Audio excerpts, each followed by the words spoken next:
Bora então resolver mais um exercício, né? A gente já comentou algumas coisas sobre sobrecarga, vamos falar agora sobre equação do segundo grau. Vamos ver aí como resolver uma equação do segundo grau. A equação do segundo grau, ela é aquela equação que tem um termo enigmático elevado ao quadrado, né? Então, um termo enigmático elevado ao quadrado.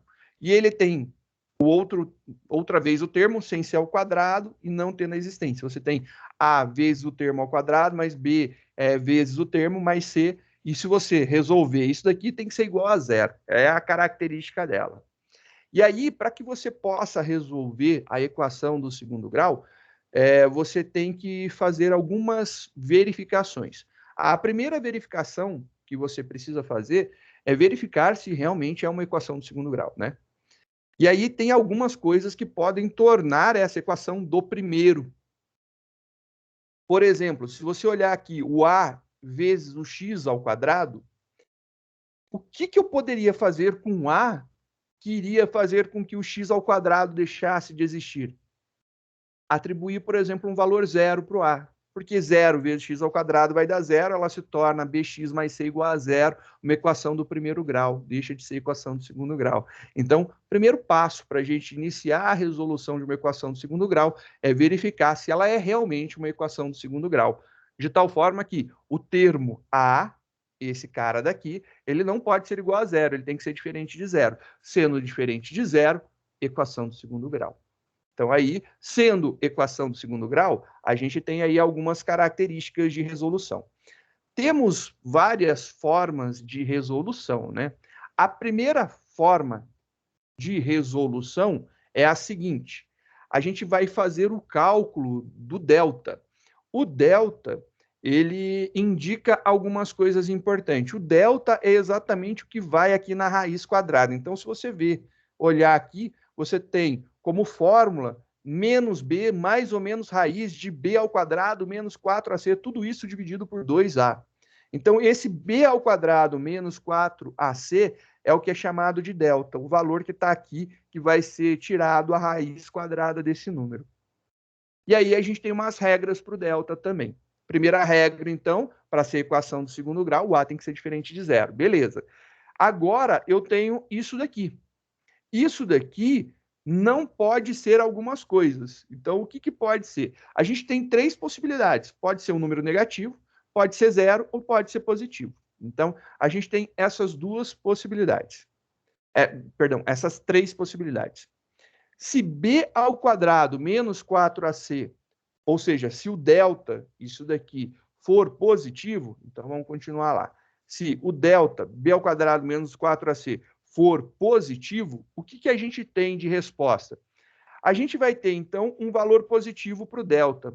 Um valor positivo, quando você tirar a raiz quadrada, você pode ter, por exemplo, se o valor for 4, se for um delta que aqui deu 4, você pode ter, então, aqui 2 vezes 2, porque 2 ao quadrado é 4, ou você pode ter menos 2 vezes menos 2. Então, por isso que você tem o mais ou menos, porque pode ser número positivo ou negativo. Isso te gera duas respostas. Então, o mais ou menos raiz de delta é quando o delta é positivo. Então, quando o delta é positivo, é maior que zero, ele te dá duas respostas. Então, você vai ter menos b mais a raiz do delta sobre 2a, e tem a outra, que é menos b menos a raiz de delta sobre 2a. São duas respostas possíveis para a nossa equação de segundo grau, para o valor do x, para a gente resolver a nossa equação de segundo grau. Primeiro caso, então, é quando o delta é maior que zero. E se o delta é igual a zero? Se o delta é igual a zero, a gente não tem raiz. Logo, fica menos b sobre 2a. A gente tem apenas uma resposta, uma raiz. Então, menos b sobre 2a. Então, a gente só tem uma resposta. E quando o delta é negativo? Aí vem aquela pergunta, quais dois números multiplicados dá negativo? Pô, dentro dos números reais, se você pegar e multiplicar mais por mais, dá mais. Menos por menos, dá menos. Menos por menos, dá mais, né? Mais por mais, dá mais. Menos por menos, dá mais. Então, o que acontece? Se eu tiver um número negativo, Quer dizer, então, que eu estou lidando com um número irracional. Então, não existem respostas reais. A gente cai para os irracionais. Que tem resposta? Claro que tem, e a gente vai cair dentro dos irracionais, mas não é o nosso objetivo de cálculo. Então, a gente tem a validação do A, tem que ser igual, tem que ser diferente de zero. O delta sendo maior que zero dá duas respostas, sendo igual a zero dá uma resposta, sendo menor que zero, a gente não tem resposta. Então, são as 4 condições aí que a gente tem que guardar no coração. E aqui eu coloquei a explicação bonitinha, tem um exemplo com os valores sendo calculado, tudo bonitinho, né? Falando lá do delta positivo, delta igual a zero, delta menor que zero. E aí vem um exercício. Aí o exercício que é legal, né? Olha lá, escreva um programa que solicite 3 valores, double, e calcule a equação do segundo grau. O primeiro valor será o A, o segundo o B e o terceiro o C. Então, o A, B e C da equação vão ser passados aí por esses 3 valores double que a gente comentou. Crie um método que receba esses 3 valores. Você passa esses 3 valores pelo método, o A, o B e o C, que são os coeficientes da equação do segundo grau, e aí você vai retornar o valor do delta, que é dado por b ao quadrado menos 4ac. Você vai calcular o valor do delta. Então, o objetivo primário do exercício 4 é você ter uma resposta que vai indicar qual que é o delta, se ele é positivo, se ele é zero ou se ele é negativo. Você vai ter isso daí de resposta. Essa daí é a grande brincadeira que a gente vai fazer para resolver. Para tanto, eu passei alguns valores, né, de A, B e C, que geram algumas respostas aqui para a gente. Tem outras que você pode utilizar aqui para ver, né? Então, ó, existem as que estão aqui no exercício, você pode utilizar elas também. Numa boa, a gente vai fazer. Esse aqui é bem tranquilinho. Se colocar zero, se o delta é menor que zero, não existe raízes no conjunto dos reais. Se delta igual a zero, então x igual a x'. Sim, apenas uma resposta. Se delta maior que zero, as duas raízes são distintas. Quando você fala que x' igual a x duas linhas, quer dizer que não é bem isso, né? A matemática fala dessa forma, mas é que você só tem uma resposta, porque aí você não tem essa variação, né? Do mais ou menos, né? Essa variação de mais ou menos deixa de existir. E é isso que dá duas respostas, só uma. Então, quer dizer que as duas raízes são iguais? É porque a gente não tem raízes. Seria essa a resposta verdadeira, né? Então é isso daí. Vamos resolver esse cara daqui para a gente começar a nossa brincadeira. Então, o exercício 4 pede para a gente fazer aí o cálculo do delta, pedindo a entrada de 3 valores. Vamos começar a montar isso daqui, né? Vamos começar lá com um arquivo novo, beleza? Vamos salvar ele dentro da nossa pastinha de exercícios, de métodos. Esse daqui vai ser o exercício 1, 2, 3, 4, né? Exercício 4. Exercício 4. Salvei. Perfeito.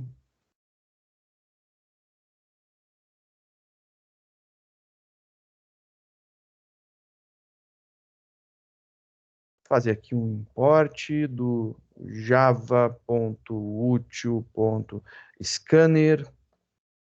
Joia, vamos utilizar aqui um scanner.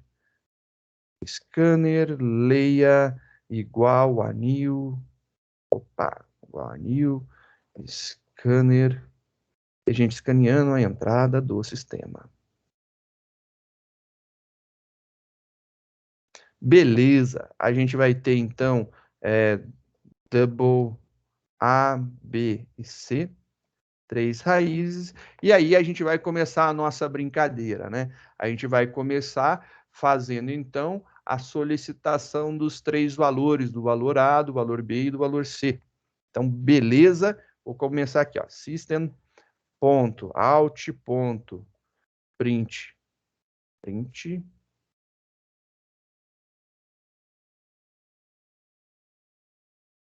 E aí eu vou pedir, né, para entrar, entre com A, /A, /, 2 pontos. E aí eu vou ler o A. A é igual ao nosso leia.nextDouble.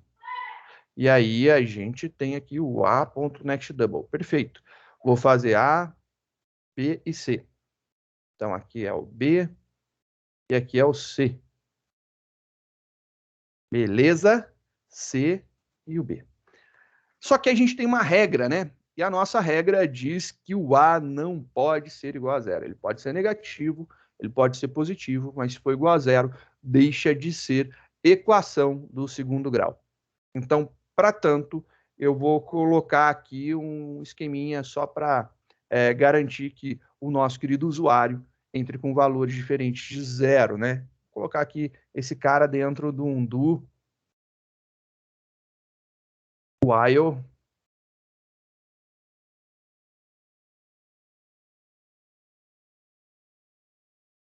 e aí, se o A for igual a zero, ele vai ficar repetindo. Então, essa é a grande sacada. Ele vai ficar repetindo enquanto o A for igual a zero. Não vou colocar o if de validação de mensagenzinha, que não é o objetivo agora. Depois eu volto para arrumar isso daí e deixar mais amigável, né? Mas ele já vai prender o usuário até ele digitar um valor de A que seja diferente de zero. Então, beleza, vai resolver bem aqui o nosso caso. Isso daqui já está bacana, já está funcional, maravilha, a gente já entrou com os valores. Então, a gente chegou aqui, né? Entrou com os valores, né? De A, B e C. Eu preciso agora criar um método que receba o A, o B e o C para fazer o cálculo do delta. Eu vou chamar esse método de delta. Né? Vou chamar esse método aí para fazer o cálculo do delta. Então, vou criar aqui uma forma de calcular o delta. Vou criar um D só para a gente poder imprimir o valor do delta aqui, né? D é igual a delta que passa o A, o B e o C. Então, é isso daqui que vamos ter, né? Passa o A, o B e o C. Eu vou imprimir esse valor aqui para que a gente possa ver.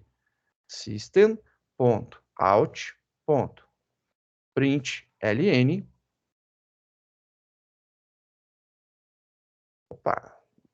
Opa, delta, e aí eu vou imprimir aqui o valor do delta. É isso, né? Então esse é o objetivo. A partir de agora, quando eu compilo, eu tenho um erro, porque não existe o delta. Eu preciso criar esse cálculo para esse cara chamado delta.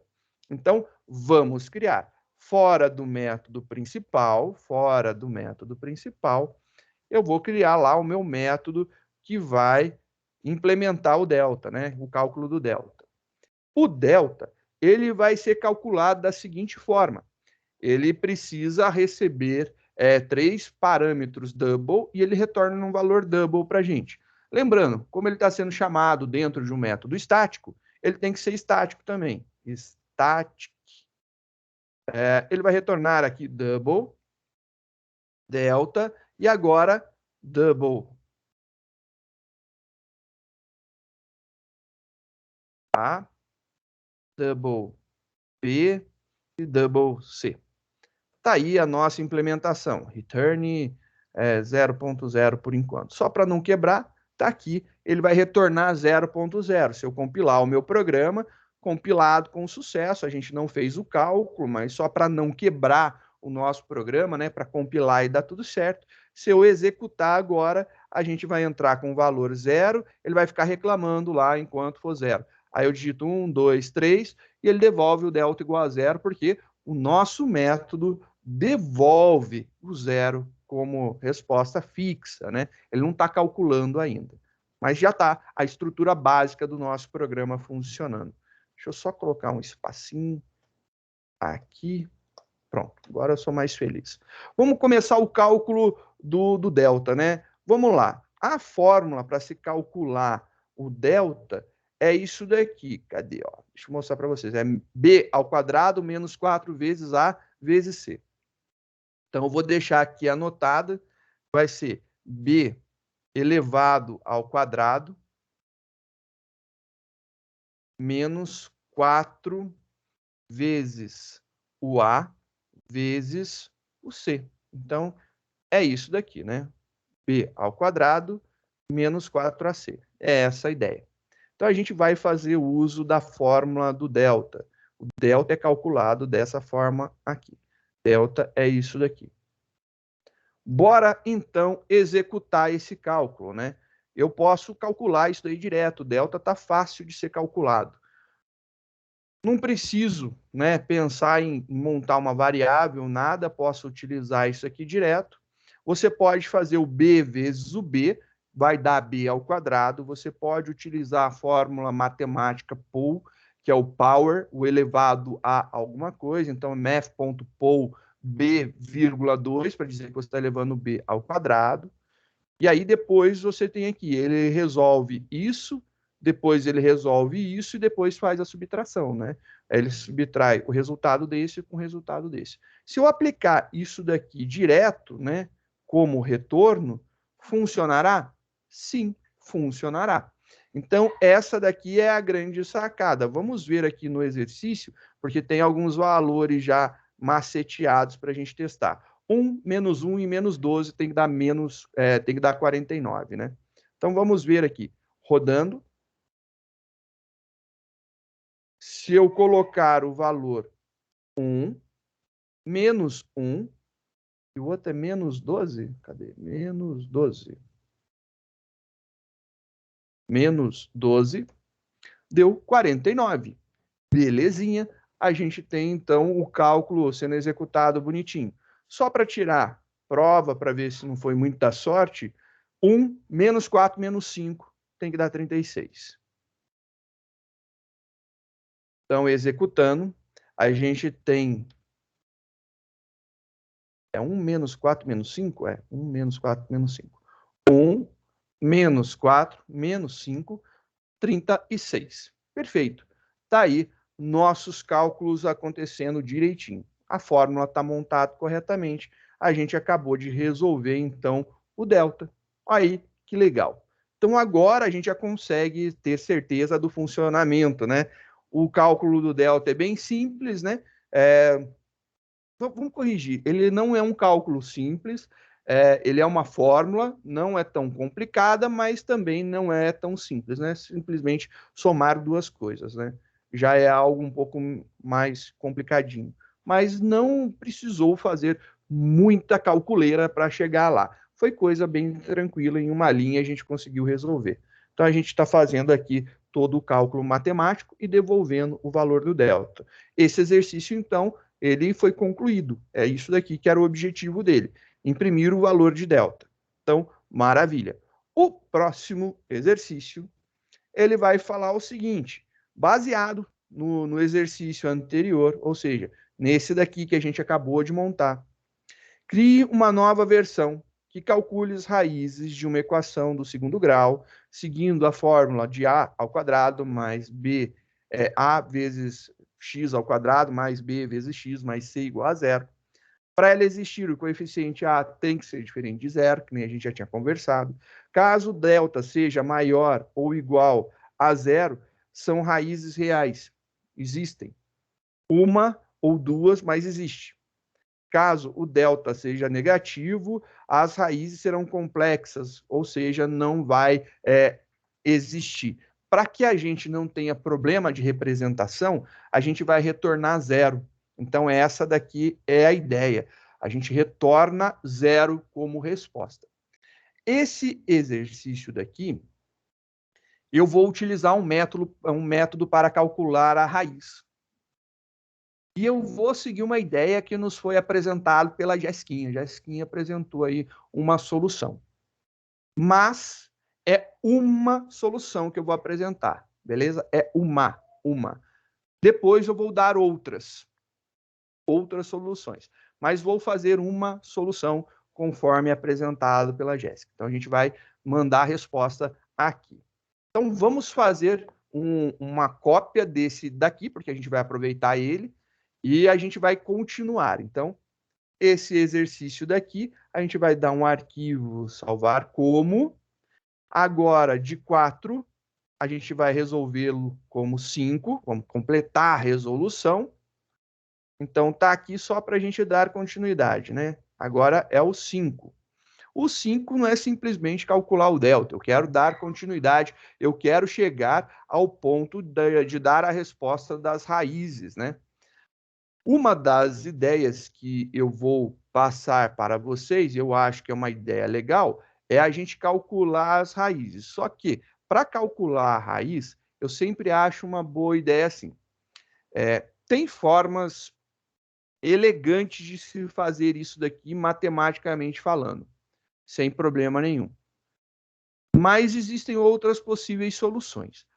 A Jéssica já deu acho que um exemplo bem legal, e eu aproveitei o exemplo dela, a gente implementou, e eu achei legal dar como resposta uma string. Então, dar uma string como resposta é algo que eu acho bem interessante, bem legal, funciona bem. A gente pode fazer isso, né? Quando tiver duas respostas, a gente dá duas respostas na string. Quando tiver uma, a gente dá uma. Quando não tiver nenhuma, a gente pode devolver zero, ou ainda a gente pode responder que não tem raízes reais. A gente pode mandar uma resposta direta, né? Então, vamos implementar com um método que retorna string por enquanto. Depois a gente vê outras possibilidades. Vou fazer, então, continuidade, né? Vamos criar agora um método para static. Ele vai retornar uma string e o nome dele vai ser raiz quadrada. É isso? Não, equação de segundo grau, né? Ou viagem. Equação 2 grau. E esse cara daqui, ele vai ter que receber o quê? O que eu preciso passar para a equação do segundo grau, né? Bem, o que eu vou precisar passar de informação para a equação do segundo grau? Vamos voltar lá na nossa documentação. Olha a fórmula que eu tenho aqui, né? Eu tenho o B e eu tenho o A. Eu precisaria passar o B e o A. O C eu preciso passar? O C não é utilizado aqui, né? Se você calculou o delta, você não precisa passar o C. Mas eu falo para você, seria uma boa a gente passar o A, o B e o C. E aí vocês vão entender o porquê que eu quero passar o A, o B e o C, né? Eu vou passar o A, o B e o C para dentro para fazer o cálculo. Mesmo você olhando que a gente poderia passar, por exemplo, o A, o B e o delta. Né? Poderia passar o A, o B e o delta. Eu vou passar o A, o B e o C. E aí a gente vai trabalhar com isso daqui dentro do nosso método. Isso é uma opção minha, que pode ser modificada por vocês. Aí, assim, a construção do método não vai ser o definitivo. Tem milhares de possibilidades, né? Então, existem várias possibilidades. Só para não quebrar o nosso programa agora de início, eu vou dar um return e eu vou colocar aqui um return aspas, abre e fecha, né? Simplesmente para que abra e feche uma aspas, é uma string vazia, eu já tenho uma string vazia, tá valendo. Isso aqui permite sem problema nenhum, tá ok, eu não vou ter problema na compilação.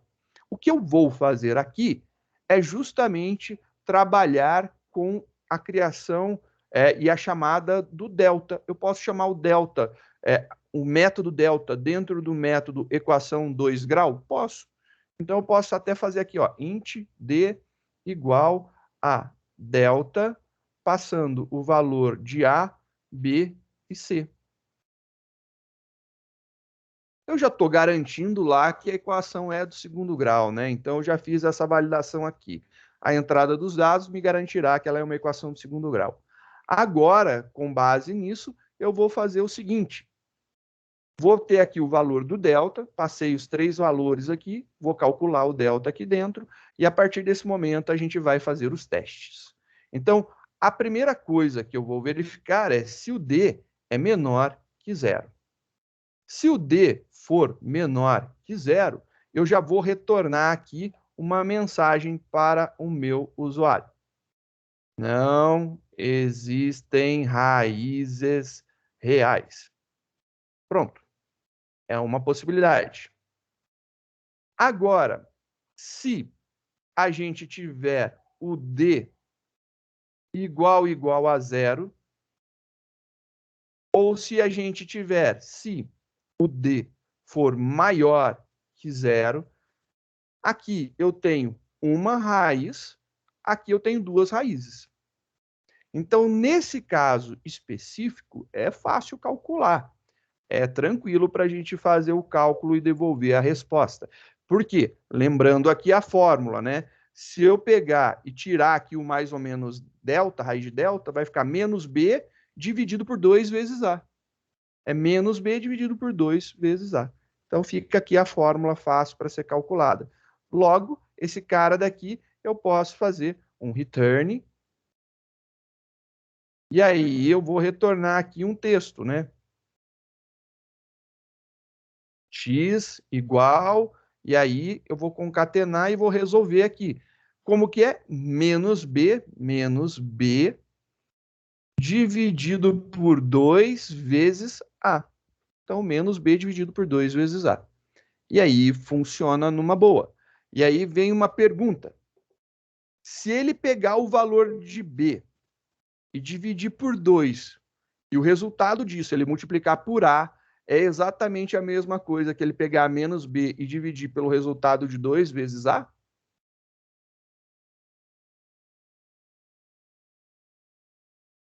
Faz o teste aí.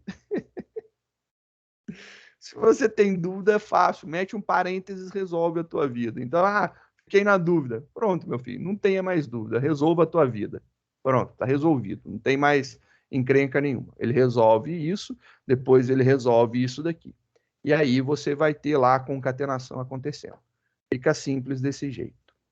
Agora, quando eu tenho o B maior que zero, a gente tem um probleminha.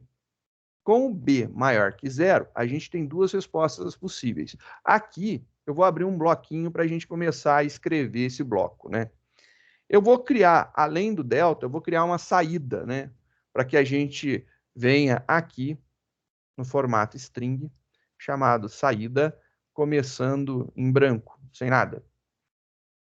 A gente vai começar a escrever essa saída daqui, né? Então, saída vai ser igual, e aí eu vou escrever aqui a primeira fórmula, que vai ser grandona, né? Vou escrever a primeira fórmula aqui. Então, vai ser x contra barra apóstrofo 1, para sair um apóstrofo, né? E aí ele vai fazer isso daqui. Só que não acaba aqui, né? Ainda ele tem que pegar e fazer aqui o B, o B, cadê? O B mais a raiz de delta e depois menos a raiz de delta. Então, eu tenho que fazer isso daqui, mas para calcular a raiz, a gente vai fazer o uso da biblioteca matemática Scaret Root, S-Q-R-T, Scaret Root, do delta. E aí a gente vai calcular isso daqui. Então, eu chamo para calcular a raiz do delta mais o menos b, e aí depois o resultado disso dividido por 2. Legal, a gente vai ter esse caso, e aí aqui a gente vai ter o segundo caso com x duas linhas. E aí eu vou adicionar aqui saída, só para ficar já no jeito, mais igual, e eu quero colocar um barra N para ele pular de linha. Então ele vai pular de linha aqui, vai imprimir o outro na outra linha, bonitinho, vai ficar x linha e x duas linhas, cada um, e esse daqui, ao invés de somar, eu vou subtrair. Beleza, feito isso daqui, a gente vai dar um return na nossa saída. Pronto. E aí a nossa saída está resolvida bonitinha. E aí a gente precisa chamar a equação do segundo grau. Então, eu vou chamar lá a equação do segundo grau aqui. Fazer um system.out.print ln. E aí a gente vai chamar a equação do segundo grau passando o valor do A, do B e do C. E aí fecha o parênteses aqui. Só colocar os espaços para vocês verem o que tem em cada um. Ele vai imprimir isso daqui, né? Então, ou ele vai imprimir o x, ou ele vai imprimir x', x duas linhas, ou não existem raízes reais. Compilou. Maravilha, tem alguma coisa que eu esqueci. Cadê? Delta, tipos incompatíveis. Isso aqui tem que ser double. Agora sim. Isso é double. Aí eu não fechei alguma coisa. É óbvio que eu não tinha fechado alguma coisa, né? Cadê? Return, return.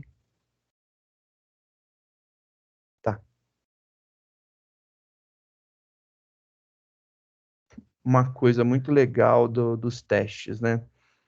Como são ifs, ele entende que pode não entrar em nenhum. Aí não vai ter return. Então eu estou colocando aqui o return da saída para fora. Porque se ele entrar no primeiro caso, retorna. Se entrar no segundo caso, retorna. Se entrar no terceiro caso, que é o único possível, ele retorna também. Então vai dar certinho aqui. Pronto, acabou o erro. Mensagens de erro. Pronto. Vamos executar.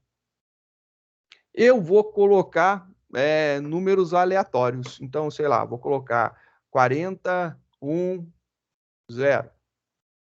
E aí ele disse que deu duas raízes, ó. Delta é 1, deu x' igual a 0 e x duas linhas é menos 0,025. Perfeito, calculou. Vamos executar novamente. Vou colocar agora um valor menos 80, e aí eu vou colocar 0, 0. E aí ele calculou os dois, né? E percebeu que só teria uma resposta, porque o delta deu igual a 0. Aí, com delta igual a 0, você tem aqui a resposta com apenas, né, uma resposta real. Vamos ver se eu consigo gerar um erro. Eu não sei com que valores colocar para não ter respostas reais.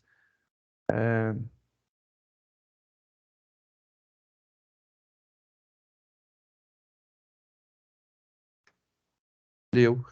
Que droga.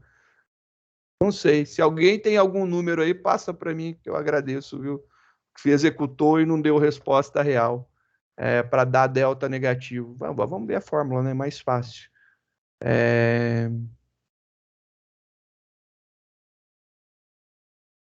Tá. 1, 10, menos 10. Não seria isso? E 1 ao quadrado vai dar 1, menos 4ac, menos 4 vai dar... Ah, não, deu positivo. Tem que ser 10, 10. Opa. Executa. 1, 10, 10. 10 vezes 10, 100, menos 400. É Professor, isso? Eu errei? o Shen colocou uma sugestão no chat. Oxen, obrigado. 818. Show de bola. 818. Obrigado, Shen. Valeu. Aí, Shen. Valeu, valeu, valeu. Obrigado, valeu mesmo. O B ao quadrado tem que ser menor. Eu que banquei bobeira. Tinha que ser 10, 1, 10. Aí daria. E não 1, 10, 10. Verdade. Foi bobeirinha minha também. É isso. Olha só que barato. A gente consegue, então, ver respostas. Aí é criatividade. Eu acho que assim, é muito da criatividade, da engenhosidade na criação da resposta, né? Eu acho que essa é a grande ideia. Porque se eu quisesse retornar um número double, ou um número inteiro, né? Se eu quisesse retornar um double aqui, eu teria problema, né? Porque aí, quando a gente tem isso daqui, né? x1 e x2, x', x duas linhas, a gente vai ter problema, porque eu não posso devolver duas coisas. Isso é uma coisa interessante. Eu não posso, por exemplo, querer retornar, por exemplo, double, vírgula, double. Isso daqui eu não consigo retornar. Isso eu não consigo retornar. E aí você percebe que a gente tem um problema, né? Eu não consigo retornar isso. Não dá para retornar duas coisas. Mas tem outras possibilidades. Por exemplo, eu posso retornar isso. Isso eu posso. Isso é algo totalmente possível de ser retornado. E aí, o que que é isso, né? Isso é um vetor, é um array. E aí, quando eu falei para vocês que a gente usa vetor pra caramba, eu não estava zoando, não. É verdade. A gente usa vetor pra caramba. E a gente poderia utilizar no lugar de string um array. E aí, se o array não tivesse nenhum elemento, quer dizer que não tem raízes reais.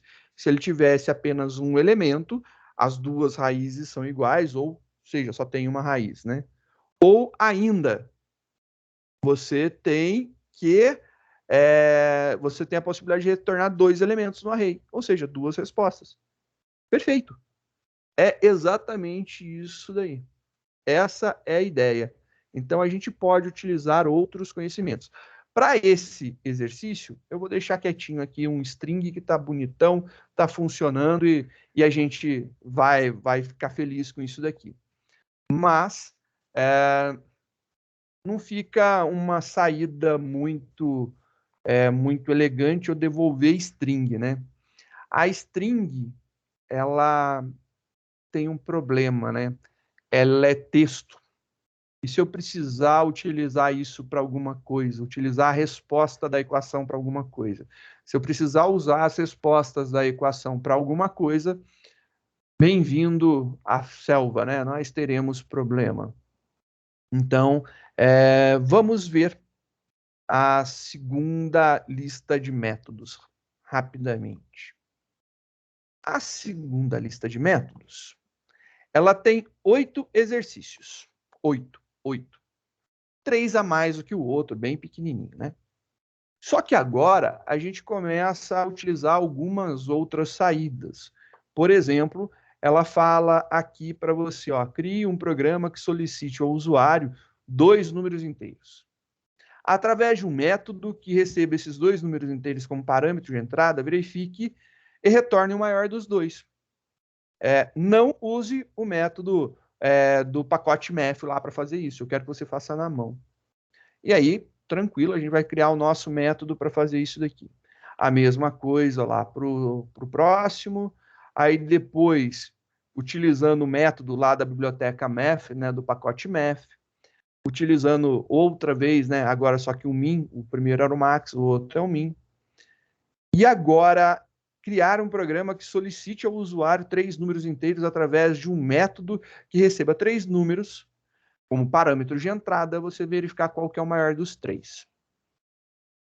Começou agora a ficar interessante, porque aí vai aplicar a técnica da sobrecarga que eu tinha falado para vocês, né? Vocês podem pegar exatamente o mesmo exercício anterior e sobrecarregar passando um outro parâmetro e resolver isso daí. Então, é uma possibilidade de execução.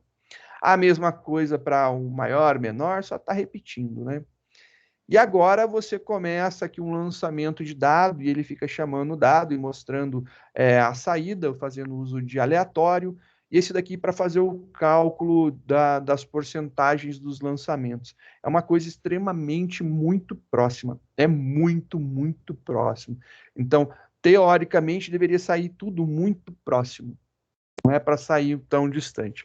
Então, se você lançar o dados 1 milhão de vezes, pela lógica estatística, matemática, existe uma proporcionalidade nas chances de saída. Então, você acaba tendo a mesma proporção. Só que, como a gente está lidando com aleatoriedade, eu pergunto, é verdade? Será que isso é verdade? Será que ele não vai ter uma tendência a tirar um valor mais do que outros valores? Então, é uma coisa interessante de se experimentar nesse exercício.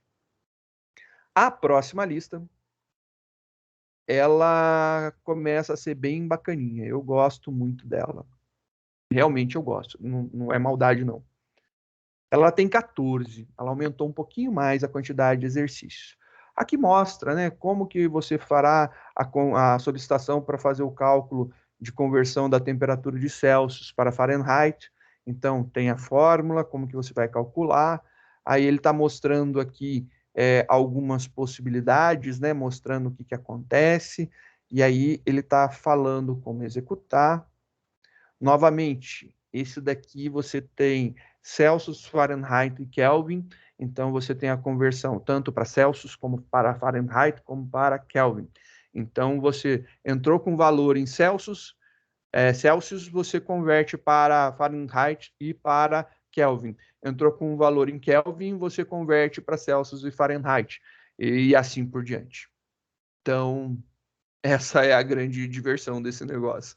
Você vai ver para onde que você vai converter o negócio, qual que você vai chamar, né? Essa é a minha diversão para vocês.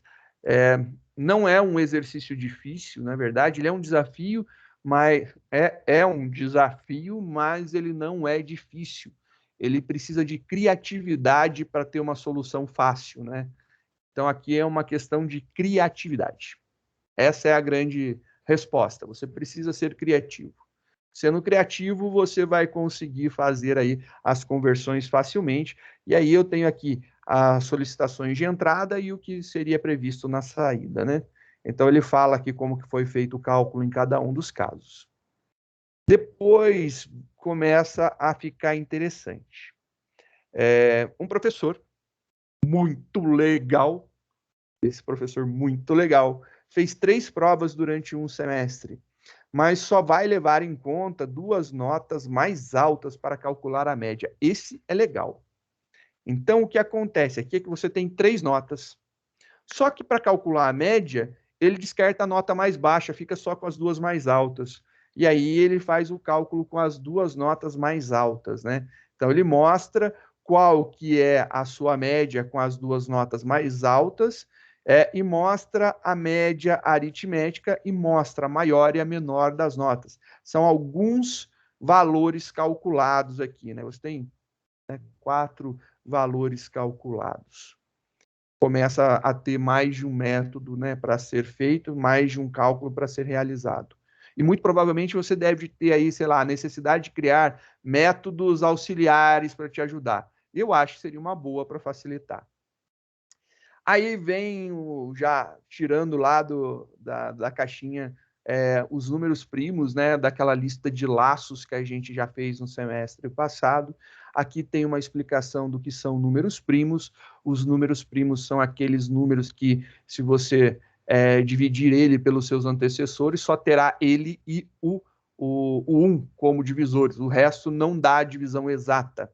E a gente tem alguns detalhes importantes. Apenas o primeiro número, que é o número 2, ele é o único, é o primeiro, e ele é o único que é par. O resto é tudo ímpar, né? Então, você já vê que, para fazer o cálculo de um número primo, se não for o 2, já pode descartar todos os demais que são pares. Então, tem essa característica daí. E aí, mostrei aqui, né, a teoria do que é um número primo, explicando qual é, para você lembrar. Caso você tenha criado aquele trauma básico e esquecido e guardado numa caixinha bem lá no fundinho do teu cérebro, reaviva isso e traga para fora e vamos brincar. E olha só, cria um programa que imprima na tela todos os números primos de 1 a 1000. Para tanto, crie um método que receba um número inteiro como parâmetro de entrada e verifique se este número ele é primo ou não. E aí você faz exatamente isso, verifica se o número é primo ou não, só que isso será 1000 vezes. Você executará 1000 vezes esse teste. É isso que você vai fazer. Um método que será chamado 1000 vezes. Então, você vai chamar o método 1000 vezes. Se o número testado for primo, você vai imprimir ele. Se não, você vai pular a impressão. Só ignorar isso daí. E aí ele imprime o número. Vai até o final. Continuando nossas brincadeiras, cria um programa que solicite ao usuário 2 números inteiros. E aí você vai pedir para o usuário que eles devem ser passados como parâmetro para um método que irá gerar todos os números primos existentes no intervalo fechado entre esses dois. Então, você vai passar o limite inferior e o limite superior inclusos, né? Então, por exemplo, você passa lá o valor 10 e o valor 50, e ele vai imprimir do 10 até os 50 inclusos, ele vai procurar imprimir todos os números primos nessa faixa. Aí você tem aqui todos esses esquemas. E uma validação que você terá que fazer é: isso daqui, se for maior que esse cara daqui, você tem que fazer do mesmo jeito. Então, não importa se o primeiro é maior do que o segundo, ou o segundo é o maior, você tem que gerar a sequência. Então, ele vai decidir entre maior e menor. Opa, parece que a gente já viu isso no começo da lista, né? Então, você já vai ter lá um método para decidir. Muito provavelmente, você vai ter que utilizar os seus métodos já criados para facilitar. Só que não é simplesmente gerar. Eu peço para que você devolva isso daqui como resposta do teu método. Isso daqui é a devolução do teu método. O teu método devolve isso daqui como resposta. E aí eu falei que ia separar, né, os adultos das crianças, né? A gente está separando nesse exato momento aqui. Só que para você gerar, você vai ter que saber quantos. Então você vai ter que contar quantos os primos entre o 10 e o 50 inclusos. Depois que você descobrir a quantidade, você vai criar o array e vai gerar os valores. E aí você gerou os valores. E aí você retorna esses valores gerados. É isso. Não é tão complicado assim. Envolve algumas funcionalidades, métodos, né, que talvez você tenha que criar para ajustar, para melhorar, mas tudo tranquilo, e aí você vai ser feliz com isso daqui, sossegadinho. Só que, por exemplo, você pode entrar com um único número, né? Entrando com um único número, ele verifica se é ou não. E ele pode dar uma resposta vazia também, né? Se você entrar, por exemplo, com 26. 26 não é primo, porque eu sei que somente o 2 par é primo, qualquer outro número par não é. E aí você teria uma resposta vazia, né? Você não devolveria nada aqui, estaria em branco, vazio. Você tem agora o máximo divisor comum. O máximo divisor comum é o MDC lá da matemática. Você vai utilizar ele para poder fazer os cálculos, né? Eu quero que você entre com os números e calcule o máximo divisor comum. Então aqui vem explicando, né? Coloquei lá um texto bonitinho explicando como que se calcula o MDC de um número, tudo bonitinho. Aí tem a explicação de quais são os divisores. Então, quais são os divisores do 4? 1, 2 e 4. Divisores do 13, 1 e 13, do 15. 1, 3, 5, 15. E aí a gente vai fazendo. E aí como que se calcula? Está explicado aqui a forma de se calcular. Então, aqui tem a forma de se calcular.